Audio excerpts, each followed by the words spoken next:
안녕하세요. 팩트만 전달하는 찬쇼입니다. 손흥민 선수가 대기록 금자탑을 쌓으며 극찬이 쏟아지는 상황에 한중전 대패 이후 손흥민의 경기력을 깎아내리던 중국 여론이 속 시원하게 반전됐습니다. 심지어 경기 후 인터뷰에서는 모두를 놀라게까지 했는데요. 바로 확인하시죠. 최근 토트넘이 연패를 겪으며 중국 매체와 누리꾼들이 은근히 깎아내리는 상황이 지속됐는데요. 이것은 경기 직전에 중국 매체 지보바의 기사에 달린 댓글들에서도 드러납니다. 기사는 토트넘과 뉴캐슬의 선발 라인업을 발표하는 내용이었으나 어떤 댓글 반응이 있었는지 보시죠. 어차피 손흥민 연패 중이잖아. 손흥민은 패배할 거야. 직설적으로 토트넘은 메디슨이 없으면 수준이 내려가는 팀이다. 여기에 벤 데이비스까지 있으니 수준이 한 단계 더 떨어졌다고 본다. 토트넘은 좋은 경기력을 발휘하지 못할 것이고 아마 패배하고 말 거야. 이런 여론은 경기가 시작하자마자 뒤집힙니다. 전반전에 손흥민 선수가 어시스트를 2개나 적립하며 중국 매체 지보바가 그 즉시 손흥민 선수의 활약을 보도하기 시작했거든요. 토트넘이 앞장섭니다. 손흥민의 크로스가 우도지의 골로 인해서 어시스트가 됩니다. 전반전에만 손흥민의 더블 어시스트, 히샬리송의 득점으로 토트넘이 뉴캐슬의 2대0으로 앞서갑니다. 이렇게 손흥민 선수의 여론은 전반전만으로도 바뀌게 되는데 이 당시 완전히 뒤집혀버린 댓글 반응도 보시죠. 전반전에 내가 생각나는 단어는 이것뿐입니다. 손흥민 형님은 정말 굉장해. 전 토트넘 선수였던 트리피어가 토트넘 주장 손흥민으로부터 군사훈련을 받고 있습니다. 손흥민은 뉴캐슬의 한쪽 측면을 완전히 접수했어요. 정말 보기 좋은 경기지만 해설자가 유일한 흠이네요. 손흥민은 아마 이렇게 말할 거예요. 중국전 3골차 승리는 내 실력의 일부일 뿐.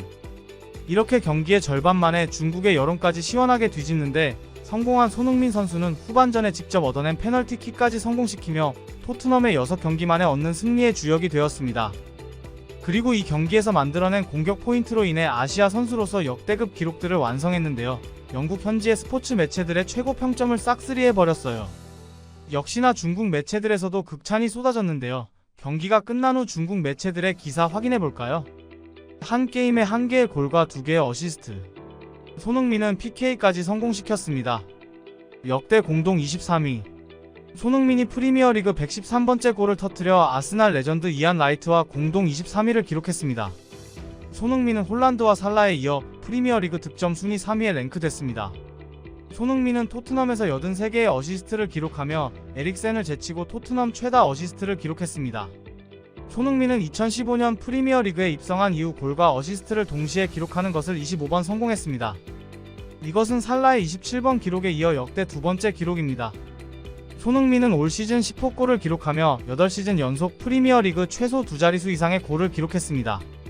이렇게 손흥민의 대기록을 집중 조명하는 기사들이 쏟아지자 누리꾼들의 댓글 반응도 180도 바뀌어버립니다. 저는 이런 여론의 변화가 정말 흥미로웠는데요. 바로 확인해볼까요? 손흥민은 정말 대단하잖아요. 중국 대표팀에 손흥민만큼 잘하는 선수가 있다면 우리의 월드컵 진출도 코앞으로 다가왔을 거예요. 잊지마, 이 선수는 프리미어리그 골든부츠를 수상했던 남자야.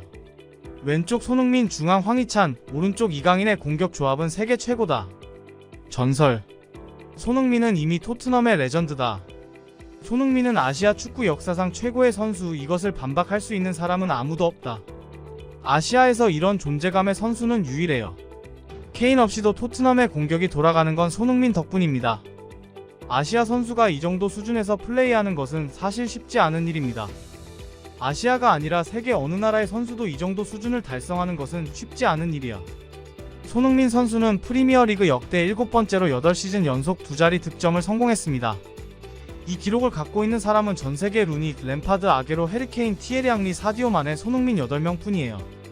이렇게 대단한 선수가 엄청난 반전의 인터뷰를 보여줘서 다시 한번 충격적인 상황이 연출되었습니다. 손흥민 선수는 다음과 같이 말했어요.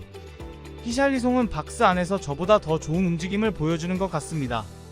그는 스트라이커와 딱 맞는 것 같아요. 그러자 주변의 코멘테이터들은 크게 웃기 시작했고 손흥민 선수는 어리둥절한 표정을 지었습니다. 그러다 영국 현지 해설자가 웃음을 참지 못하며 말을 꺼냅니다. 손흥민 선수, 당신이 스트라이커잖아요. 오늘 또 골을 넣으셨잖아요. 심지어 프리미어리그 2자리 득점자잖아요. 댓글 반응은 당연히 팀 동료를 높여주고 자신을 낮추는 인터뷰를 보여준 손흥민 선수에게 극찬이 돌아가고 있습니다. 그렇다면 중국 역시 그저 손흥민 선수에게 박수 갈채만 보내고 있을까요? 이제 중국은 손흥민 선수가 국가대표팀으로 복귀하는 걸 두려워하고 있어요. 손흥민은 1월 2일 한국 대표팀에 복귀할 예정이며 토트넘에서는 최대 6경기를 결장하게 된다. 손흥민은 12월 31일 본머스와의 프리미어리그 경기를 마친 뒤 한국 대표팀에 복귀할 예정이다. 한국 대표팀은 12월 25일 아시안컵 명단을 발표하고 내년 1월 2일 아부다비로 전지훈련을 떠날 예정이며 이때 유럽파 선수들은 한국팀 합류를 위해 직항으로 아부다비로 날아갈 예정이다. 이 기사의 댓글 반응을 볼까요? 그냥 아시안컵에서 중국은 빼고 한국과 일본의 경기만 진행하는 게 어때요? 손흥민 형님이 아시안컵에 다시 나오게 될 확률이 있을까요? 아시안컵 조별 예선에 손흥민, 황희찬, 김민재 선수가 기용되나요? 이 정도면 그냥 중국팀은 자신감이 없어집니다. 한국 대표팀을 그냥 진출시켜도 문제 없을 것 같아요. 걱정 마세요. 토트넘, 한국은 16강에 올라갈 테니 손흥민을 보내지 마세요. 손흥민 형님 아시안컵에 가지 마세요. 토트넘은 당신이 필요합니다. 이제 이번 손흥민 선수의 활약에 대한 중국의 누리꾼들의 생생한 댓글 반응들 확인하시죠. 추천이 많거나 답글이 많이 달린 댓글들을 위주로 뽑아봤습니다. 팩트만 전달드리는 찬쇼TV. 구독과 좋아요 부탁드립니다. 손흥민이 중국을 상대로 이긴 뒤로 골을 넣지 못했다던 사람들은 도대체 어디로 갔어? 이제 토트넘은 손흥민 없이는 뭘 할 수 없다. 이건 정말 대단한 일이야. 지난 경기에서 손흥민의 주장 완장을 뺏어달라는 사람을 봤는데 그는 이번 경기를 봤어야 합니다.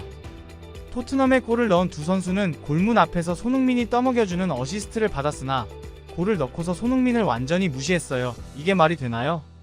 손흥민은 정말 잘생겼고 원터치 슈팅과 패스 플레이가 마치 왕과 같습니다. 그는 명백히 아시아 최고입니다. 아니야, 그는 세계 최고에 가까워. 손흥민은 클루셉스키와 존슨에게 윙어로 플레이하면서 패스하는 방법을 직접 보여줬습니다.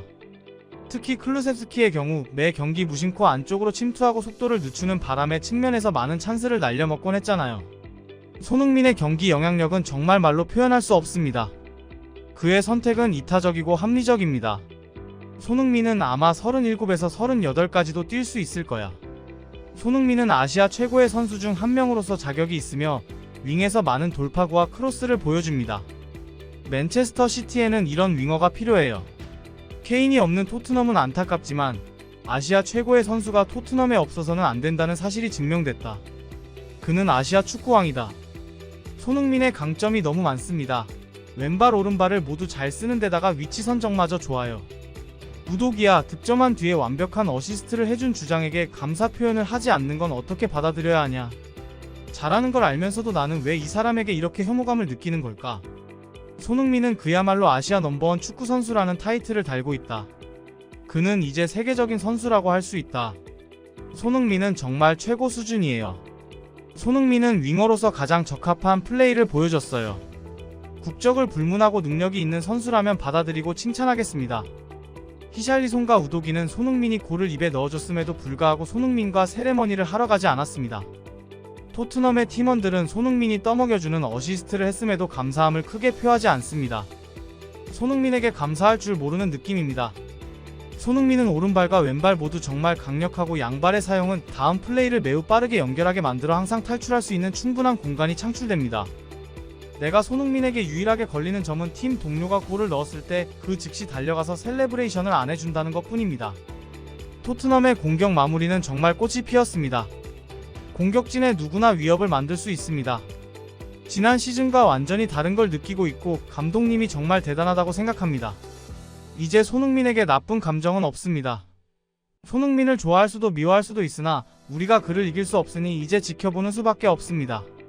토트넘은 운이 좋지 않은 거예요. 만약 메디슨이 부상을 당하지 않았더라면 토트넘은 적어도 상위 3팀 안에 들었을 것입니다. 노란 피부를 가진 사람들은 아직까지도 차별을 당하는 것 같아요. 골을 넣은 후에는 어시스트한 사람을 먼저 안아줘야 해요. 로메로는 또 정말 별로입니다. 시즌 시작은 좋았으나 무례한 퇴장으로 인해 팀이 완전히 소극적이게 되었어요. 복귀한 지 불과 몇 경기 만에 이런 행동을 하는 건 잘못됐습니다. 그가 더 무자비했다면 레드카드를 받았을 거예요. 로메로가 받는 레드카드 때문에 토트넘이 곤란해질 겁니다. 토트넘 라인업이 시즌 초반으로 돌아왔습니다. 이제 완전체 라인업이 다시 출항하여 새로운 상승 분위기를 만들어내고 있습니다. 우승을 하게 된다면 토트넘의 레전드인 케인에게 꼭 위로를 부탁드립니다. 내 생각에 토트넘은 최대한 공격적인 플레이를 표방하는 팀이다.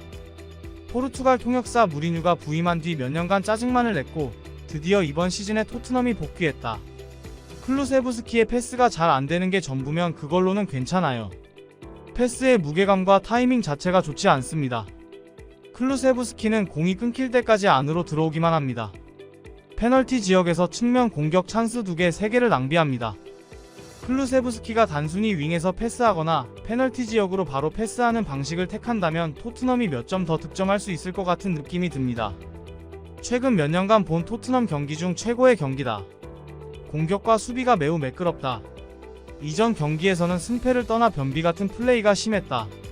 패스보다 공을 놓치는 경우가 더 많고 수비는 별로였었다. 여기까지입니다. 실제 글로벌 네티즌들의 반응을 팩트로만 전달드리는 찬쇼TV. 구독, 좋아요는 컨텐츠 제작에 큰 힘이 됩니다. 행복한 하루 보내세요.